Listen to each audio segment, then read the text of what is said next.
মানে আপনারা তো বাচ্চা ট্রিটমেন্ট নিয়ে সবাই ছুটতেছে, তা বাবা মা ট্রিটমেন্ট তো হচ্ছে না। তো আমাদের কথা হচ্ছে বাবা হুম। মা ট্রিটমেন্টও লাগবে। না। এবং বাবা মার হ্যাঁ। যে ট্রিটমেন্ট মানে মেন্টাল হেলথ, ফিজিক্যাল হেলথ তো আছেই, ওটা আপনি সমস্যা হলে তো সবাই ডাক্তারের কাছে যাই, বাট আমরা ডাক্তারের কাছে যাব না, আমরা নিজেরাই আমাদের মেন্টাল হেলথ কে আমরা মানে একটা যত্ন নেব। ডেভেলপমেন্টের দিকে রাখবো, সব সময় পজিটিভ রাখবো, আনন্দের মধ্যে রাখবো। কিভাবে আমরা সবকিছু কাটিয়ে, সব রাগ অভিমান ক্ষোভ চাপ, চাপ থাকবে যে বাচ্চার পিছনে সময় দিচ্ছেন, এটা চাপ না?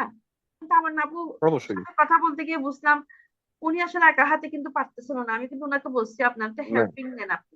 আপুর সাথে বলছি আসলে একা এই যে সংসারে কাজ করে আবার তাকে নানান রকম এই যে কৌশল গুলো করানো, আসলে হ্যাঁ, এগুলো এনার্জির ব্যাপার।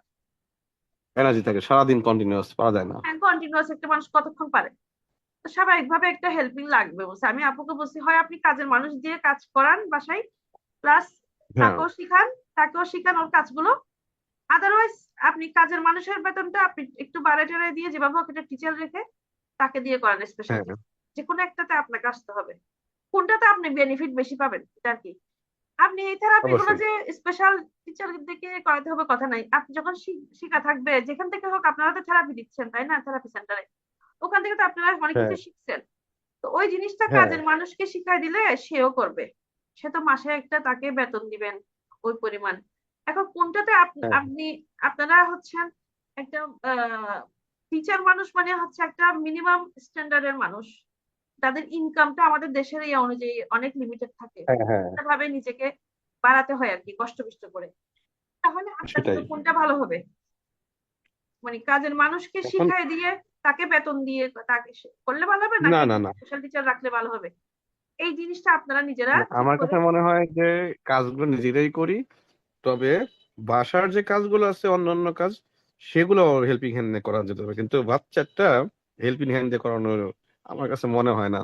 না, কারণটা হলো, হেল্পিং হ্যান্ড দিয়ে ভাইয়া হচ্ছে ওটা না, নিজেই করতেছেন, ধর আপুর ভালো লাগতেছে না কোনো কারণে, আজকে একটু হ্যাঁ, থাকে না, মানুষের সব দিনটা একরকম যায় না, হ্যাঁ, ওনার কোনো কারণে একটু টায়ার্ড লাগতেছে, উনি আজকে হ্যাঁ, পারতেছে ওটা না। সমস্যা না।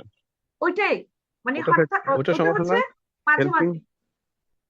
হেল্পিং হ্যান্ড দিয়ে ওই যে ঘরের কাজগুলো করালে তখন জি দেখা যায় জি, আমরা নিজেরা এগুলা হতে পারবো।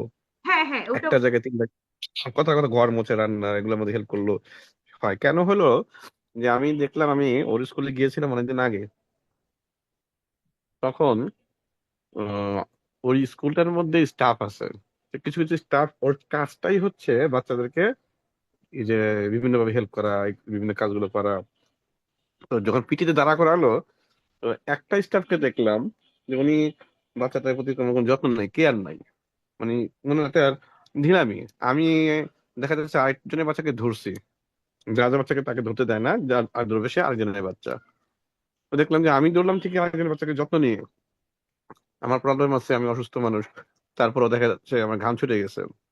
আর ওই স্টাফ, অন্যান্য কিছু কিছু স্টাফ দেখলাম ভুল ভালো যত্ন করতেছে, টিচাররা ভালো যত্ন করতেছে, কিন্তু নির্দিষ্ট একটা স্টাফকে দেখলাম, উনি টিচার না, জাস্ট স্টাফ, যে ওই একটা বাচ্চাকে ধরছে নামে মাত্র, বাচ্চাটাকে বসাতে বলতেছে, বসায় না ঠিক মতো, দাঁড়া করাতে বলতেছে, ঠিক মতো দাঁড়া করায় না। তো হেল্পিং হ্যান্ড দিয়ে এইসব কাজগুলো আসলে হয় না। না, প্রয়োজনে বাসার একটা কাজের জায়গায় হেল্পিং হ্যান্ড দিয়ে ভাইয়া চারটা কাজ। রেগুলার রেগুলার না। আমি হয়তো ওইটাই বুঝাতে হ্যাঁ, চাচ্ছিলাম যে যখন আপনি অসুস্থ বোধ করতেছেন, আচ্ছা ঠিক আছে তুমি হ্যাঁ, এই চাল ডাল মিক্স করে এই জিনিসটা তুমি একটু ওকে বসে এটা করা মানে হ্যাঁ, করাও, হ্যাঁ, এই মুহূর্তে একটু তুমি বসো, আমি একটু করে রেস্ট নিই, হ্যাঁ, হ্যাঁ, হ্যাঁ, আধা ঘন্টা 10 মিনিট, এগুলো হচ্ছে মাঝে মাঝের জন্য বলা আর কিছু এটা না। করি। কাদেরকে দিয়ে, বাসায় কিছু স্টুডেন্ট আছে পড়তে আসে, বাচ্চা মানুষ, ওরা এইটা পড়ে না, ওরা আবার আমার বাচ্চার সাথে খেলে মাঝে মধ্যে, আচ্ছা আচ্ছা ওদেরকে হেল্পটা মাঝে মধ্যে নেই, ওদেরকে দিয়ে সব, ওরা আবার একটু আন্তরিক। আচ্ছা বাসায় আসে না? হ্যাঁ, পড়তে আসে, পড়তে এসে তাহলে পড়া তো শেষ 5 মিনিট 10 মিনিট। এটা তো ভালো দিক ভাইয়া, এটা তো ওর জন্য হ্যাঁ, মানে ওর জন্য কিন্তু ভাইয়া আমি তো জানতাম না বাসায় বাচ্চারা আসে, ওর জন্য হ্যাঁ, গ্রুপ হ্যাঁ, হ্যাঁ, থেরাপিটা কিন্তু প্লে থেরাপি, যে প্লে ফিজিওথেরাপি। থেরাপিটা ওই বাচ্চাদেরকে দিয়ে করাবেন। প্লে থেরাপিটা নর্মালি হ্যাঁ, বলা হয় যে থেরাপিস্ট থেকে শিখে নেওয়া। আচ্ছা হ্যাঁ, হ্যাঁ, থেরাপি শিখেন না শিখেন সেটা প্লে থেরাপি তো খেলাধুলাই তো গ্রুপ খেলা, হ্যাঁ, এটা হ্যাঁ, হ্যাঁ, ইউটিউব দেখে বিভিন্ন কিছু দেখে এখন শিখে ফেলবেন, ইনফরমেশন এখন ছড়ানো ছিটানো আছে। একটু প্লে থেরাপি সার্চ করলে চলে আসবে প্লে থেরাপি ইয়েটা। হ্যাঁ, হ্যাঁ, হ্যাঁ, তারপরেও এটা ভালো তারপরে কাজে আপনি হবে। যেহেতু একটা ওর একটা স্কুল আছে, আপনি ওখানে ওনাদের থেরাপিস্ট থেকে একটু জিজ্ঞেস করে আসতে পারেন, আমি বাসায় প্লে থেরাপি হ্যাঁ, করাবো, হ্যাঁ, একটু পরামর্শ নিয়ে আসতে পারেন। তাহলে এটা কিন্তু ভালো দিক আপনাদের জন্য। হ্যাঁ, প্লাস পয়েন্ট এটা। জি জি, ইনশাল্লাহ। যাক, এখন আমি তাহলে ভাইয়া একটু জাস্ট আলোচনা করি, এগুলো আমি আপনাদের কাছে পিডিএফ হুম, দিয়ে দিব, এত বেশি আলোচনা করবো জি, না, জাস্ট হচ্ছে কি কাজ করে যাওয়া, যেহেতু আজকে ভাইয়াও নাই। যেমন হচ্ছে জোহরা আপু তো শুনছেন আশা করি, আর কথা বলছি না আপুর সাথে। ধরেন এই যে প্যারেন্টসদের রাগ গুলো কেন আসে, আমরা আজকে বলতেছি আপনাদেরকে নিয়ে, নট বাচ্চারা। বাবা মায়েদের যে রাগটা কেন হয়, কেন বাবা মায়েরা কষ্ট পায়, তাহলে এই জিনিসটা আমরা একটু আসি।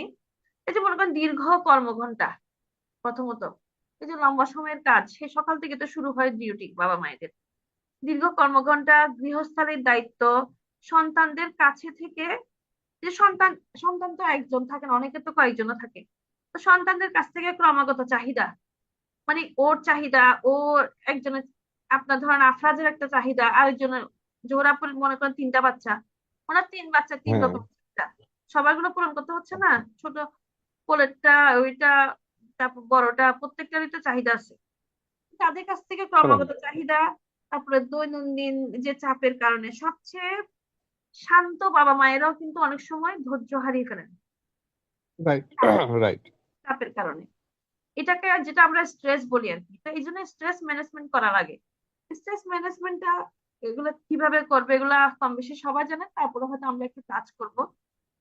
তো বাবা মায়েরা কেন রেগে যায়, দেখা যাচ্ছে ক্লান্তি, বহু কাজ এবং প্রত্যাশা পূরণ না হওয়া, বাবা মায়েদের অনেক সময় প্রত্যাশা পূরণ হয় না সংসারে, যার কারণে বাবা মায়েরা প্রায় চাপে থাকেন। যখন শিশুরা কথা শুনতে অস্বীকৃতি জানায় বা বারবার ভুল করে, তখন হতাশা তৈরি হয়। এর ফলে চিৎকার করা বা পরিস্থিতি দ্রুত নিয়ন্ত্রণে আনার জন্য কঠোর শাসনের মতো প্রতিক্রিয়াও দেখাতে হয়। তবে এই প্রতিক্রিয়াগুলি শিশুর আত্মবিশ্বাস এবং মানসিক বিকাশকে প্রভাবিত করতে পারে, মানে তাকে তাকে কিন্তু তাকেও নেগেটিভ আচরণের দিকে ধাবিত করতে পারে। এই জন্য মা এবং বাবার জন্য দ্রুত শান্ত হওয়ার কৌশলগুলো শেখাটা খুব জরুরি। তো বাবা মায়ের জন্য রাগ নিয়ন্ত্রণের সহজ কৌশলগুলো হচ্ছে আপনার, মানে কিভাবে একটু এড়ানো, রাগটাকে কিভাবে এড়ানো যায়, এই চাপপূর্ণ হ্যাঁ, মুহূর্তগুলোতে কি করতে পারি। ধরেন আপনার খুব রাগ হচ্ছে, আপনার যে রাগ হচ্ছে এই মুহূর্তে আপনি কি করবেন, কোনো একটা রাগ প্রতিক্রিয়া তো অবশ্যই দেখাবেন, হয়তো চিৎকার করবেন, অথবা তাকে মারতে চাইবেন, অথবা তাকে চোখ লাল করবেন, অথবা আপনি যে কোনো একটা অ্যাটিটিউড করলেন। তখন মানে যখন কোনো একটা অ্যাটিটিউড যখন করবেন, তখন করার আগে একটু চিন্তা, একটু বিরতি দিতে হবে নিজেকে, একটু নিজেকে মানে কয়েক সেকেন্ড নিজেকে একটু বিরতি দিবেন।